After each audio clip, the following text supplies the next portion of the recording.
Moi, je suis allé en Côte d'Ivoire en 2011. Et je connais très bien la Côte d'Ivoire. La Côte d'Ivoire de 2011 que j'ai vue et la Côte d'Ivoire de 2025, c'est pas la même chose. C'est malgré que le gars, il est critiqué, il est insulté partout. Moi, j'ai vu ses réalisations dans le pays.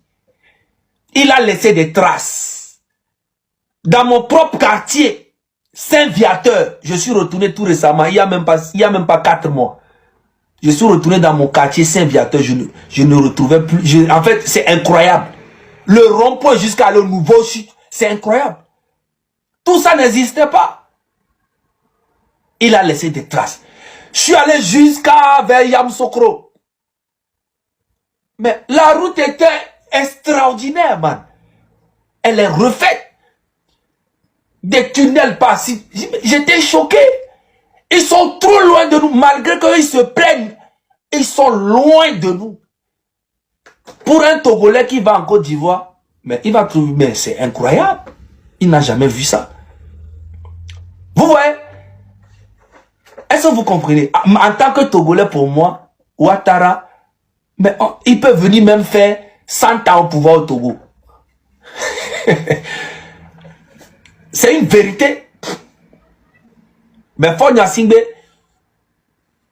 Ouattara t'appelle mon neveu. Et il t'appelle jeune doyen. Tu es heureux. Tu rigoles. Tu n'as rien appris de ton oncle. De tout ce qui est développement. Tu n'as rien appris de lui. Malgré qu'il est critiqué, il est insulté. Je ne mets jamais ma bouche dans la politique d'un autre pays, moi. Moi, je parle de mon pays, le Togo. Mais je peux comparer mon pays avec les autres pays.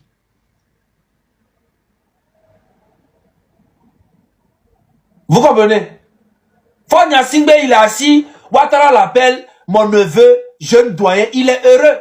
Il n'a rien appris. Il faudrait que Fonya Singbe retourne en Côte d'Ivoire pour aller faire une formation. Mais sauf qu'on n'a plus besoin de lui. C'est fini, c'est fini. Tu ne pourras plus jamais rentrer dans le cœur de beaucoup de Togolais. C'est fini. Tu as perdu 20 ans de Togolais. Même pas un stade. Ton oncle, Ouattara, là, il a eu des cannes. Il a construit des stades. Il a organisé même la canne. Et c'était extraordinaire. Mais attends. Tu n'as rien appris de ton oncle. Ça se voit que ce n'est pas vraiment ton oncle. Voilà, c'est dans la bouche. Tantôt tu es avec l'AES, tantôt tu es avec la France, tantôt tu es avec Ouattara, tantôt tu n'es pas avec lui. On ne sait pas ce que tu veux. Tantôt tu es médiateur entre la Côte d'Ivoire et le Mali, tantôt tu es... On ne sait même pas. Pendant ce temps, Ouattara, lui, il est en train de faire au moins beaucoup de choses pour son pays. Malgré ça, il n'y a aucun président qui n'est pas critiqué en Afrique. Même Ibrahim Traoré est critiqué. Mais c'est par rapport aux traces que le président laisse là. C'est par rapport à ça qu'on le juge. Toi, tu n'as rien laissé, même un seul stade. Le Togo ne peut même pas rêver d'organiser la CAN dans 50 ans. C'est pas possible. Tellement on est en retard de 200 ans. Mais c'est une réalité, c'est une vérité. Tu es le président le plus nul de l'Afrique. Les amis, ce gars, c'est un Togolais. Vous avez écouté la vidéo. Et ce que moi je peux vous dire, c'est que ce qu'il dit là, il y a beaucoup de vérité. Et il y a beaucoup de choses que nous aussi, nous sommes d'accord avec ça. Comme j'ai l'habitude de dire, vous pouvez ne pas aimer votre chef de l'État, mais il faut avouer qu'il travaille. C'est vrai, certains Ivoiriens se plaignent, mais avouez qu'il travaille. Lorsque vous voyez un étranger parler de la sorte, ça signifie que dans sa tête, il a tendance à faire des comparaisons entre son pays d'origine et la Côte d'Ivoire. Il a tendance à faire des comparaisons. Et cette comparaison est involontaire. Que tu le veuilles ou pas, tu vas seulement faire. Que tu le veuilles ou pas, tu vas seulement faire, les amis. Parce qu'à un moment donné, tu restes comme ça, tu te poses des questions à savoir, mais comment ça s'explique que nous sommes en Afrique, nous sommes confrontés aux mêmes difficultés, aux mêmes problèmes, mais comment, à travers tout ça, il y a quand même ceux-là qui essaient de se démarquer ou encore sortir du lot. Comment ça s'explique? Et pourtant, on a les mêmes réalités. En Côte d'Ivoire, comme il vous a dit, il est parti, qu'il essaie de faire la différence entre la Côte d'Ivoire des années 2010 et la Côte d'Ivoire de l'année 2025.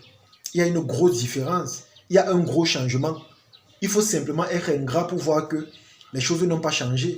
Parce que moi-même qui vous parle ici, quand j'essaie de voir la différence entre les années passées et les années précédentes ici, honnêtement les amis, il y a une grosse différence, il y a un gros changement. Dire que la Côte d'Ivoire n'a pas changé, c'est simplement de l'ingratitude ou encore, c'est simplement le fait d'être aveugle. Parce que nous sommes simplement étonnés, nous sommes émerveillés. Laissez-moi vous dire qu'il y a certains pays qui est au-dessus de la Côte d'Ivoire. Lorsqu'on parle d'infrastructure, de développement ou encore d'économie, il y a certains pays qui dépassaient la Côte d'Ivoire. Mais on ne sait pas ce qui s'est passé au point où la Côte d'Ivoire a pris de l'avance ou encore de l'ampleur d'une manière fulgurante. On ne comprend pas. Ça signifie qu'à un moment donné, dans ces pays-là, il y a ceux qui travaillent, il y a ceux qui dorment. Et on ne veut plus que les gens dorment. On veut aussi qu'ils se réveillent et qu'ils puissent travailler. Parce que quand on les nomme ou encore on peut voter pour eux, c'est parce qu'on les fait confiance. Et on les fait confiance dans le but d'améliorer nos conditions de vie. On veut qu'ils améliorent nos conditions de vie. On veut être à l'aise, épanoui. C'est la raison pour laquelle on les choisit. Parce qu'on croit en eux et en leurs convictions. On accepte leurs promesses. On sait que ça va changer. Mais on ne comprend pas pourquoi, dès qu'ils ont ce qu'ils veulent, les choses ne changent pas. Nous sommes toujours au même niveau. Et lorsque tu essaies un peu de quitter ton pays pour aller à l'extérieur, tu es simplement étonné. Tu es simplement surpris de voir que ailleurs ça travaille. Tu es étonné de voir que ça se développe. Tu es étonné de voir que petit à petit, il y a du changement. Et pourtant, chez toi, c'est comme si les gens sont aveugles, c'est comme si ça ne change pas. Et c'est la raison pour laquelle moi je vous ai déjà dit, chers Ivoiriens, ne voyez pas les comparaisons que nous faisons comme étant quelque chose de négatif. C'est simplement que nous sommes simplement surpris de voir que voilà, les pays avec lesquels tout le temps on se clash ou encore qu'on bavarde, eux, ils essaient de travailler, ils essaient de se démarquer. Nous sommes simplement surpris de voir cela. Et pourtant, dans nos propres pays, on a les mêmes ressources, les mêmes richesses, on vote les mêmes budgets tout le temps, mais on ne voit pas les réalisations. On donne de l'argent à certaines personnes, ils préfèrent dilapider tout. Ils préfèrent dilapider, ils construisent des maisons où ils ne partent jamais dormir. Il y a tellement de duplex, des immeubles abandonnés ici là dehors. Avec l'argent de l'État ou encore l'argent que nous payons pour les impôts. C'est tellement abandonné. Ils ne prennent pas cet argent pour faire des choses utiles. Ils prennent plutôt cet argent-là à des fins personnelles. Et je vous assure, c'est tellement choquant. C'est tellement choquant. Pourquoi? Parce que c'est la population qui souffre. C'est la population qui souffre. Vous allez fréquenter, mais il n'y a pas d'emploi. Vous partez travailler, on ne vous paye pas. À un moment donné, moi je me demande ce que les gens ont en tête. Ils se disent même qu'on vit comment? Parce que là, on ne vit plus. Nous sommes en train de survivre. Nous sommes en train de survivre. Tu vas fréquenter pendant 25 ans. Tu fais 25 ans d'études, tu fréquentes seulement. Mais à la fin, tu ne travailles pas. Et pourtant, mieux encore, même tu laissais tôt. Tu te battais dans les choses pratiques. Peut-être là, au moins, tu devais avoir la chance d'être quelqu'un. Mais tellement tu t'es battu, tu as fait les trucs, tu as cru en l'État. Que pour finir, c'est quand tu finis de fréquenter que tu cherches maintenant ce que tu vas faire de ta vie. Et pourtant, normalement, ça ne doit pas être le cas. On ne fréquente pas pour réfléchir après ce qu'on fera de notre vie. On fréquente parce que, en fréquentant, on a déjà une idée ou encore une opinion de ce qu'on souhaiterait faire plus tard. C'est comme ça. Je pense qu'à un moment donné, il faut que les choses changent. Les choses doivent changer. Vous allez voir de plus en plus, ce sont les étrangers qui parlent de la Côte d'Ivoire, qui font la promotion de ce pays. Et lorsqu'ils font la promotion, c'est dans le but d'attirer l'attention de leur gouvernement, à travailler également et à changer les choses. C'est simplement ça. Parce que quand on voit comment c'est bien ailleurs, notre seul souhait, c'est que chez nous également soit similaire à ce que nous voyons là. Et moi personnellement, ce qui me choque, c'est que tout ça est réalisable. Je dis bien tout ça est réalisable. Parce qu'en Afrique, une chose est sûre, nous sommes pauvres et endettés. Mais il faut qu'on sache réellement à quoi sert la dette. On doit nous dire l'utilité de cette dette-là.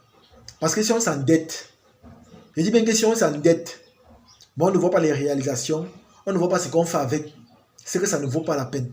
Si on te demande de payer les taxes ou encore les impôts, et que tu ne vois pas à quoi ça sert, c'est que ça ne vaut pas la peine. Ça ne vaut pas la peine. Il y a des gens qui sont remplis de méchanceté et d'égoïsme au point où ils veulent seulement avoir des postes stratégiques pour leur bien-être. C'est-à-dire pour eux, si eux ils mangent, leur famille mange, ça leur va.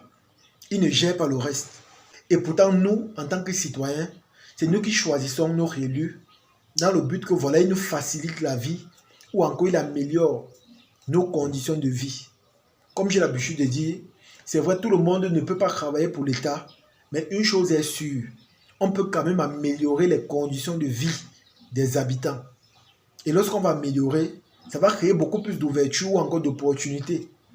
Ça va créer les ouvertures. S'il y a les bonnes routes, ça fera en sorte que voilà, quelqu'un peut se lancer dans l'entrepreneuriat, du transport par exemple. Il peut essayer d'entreprendre dans le transport en sachant qu'il y a les bonnes routes. Et cela fera en sorte que son véhicule mettra long. Mais si tel n'est pas le cas, les amis, comment on va faire? Si notre réclamation est légale, c'est-à-dire les routes et les infrastructures, si c'est légal et qu'on ne nous fournit pas ça, c'est qu'à un moment donné, ça sert à quoi? C'est que ça sert à quoi? Donc moi, je pense que les choses doivent changer et que l'État également doit se battre dans chaque pays pour améliorer les conditions de vie des habitants. Parce que c'est la raison pour laquelle on les choisit, c'est la raison pour laquelle on les fait confiance. Et je pense que cette confiance-là doit être méritée dans le bon sens. C'est de ça qu'il s'agit. En tout cas, c'est ici que se termine cette vidéo. J'espère que vous avez aimé, j'espère que vous avez apprécié. Partagez la vidéo au maximum et on se dit à la prochaine. Ciao.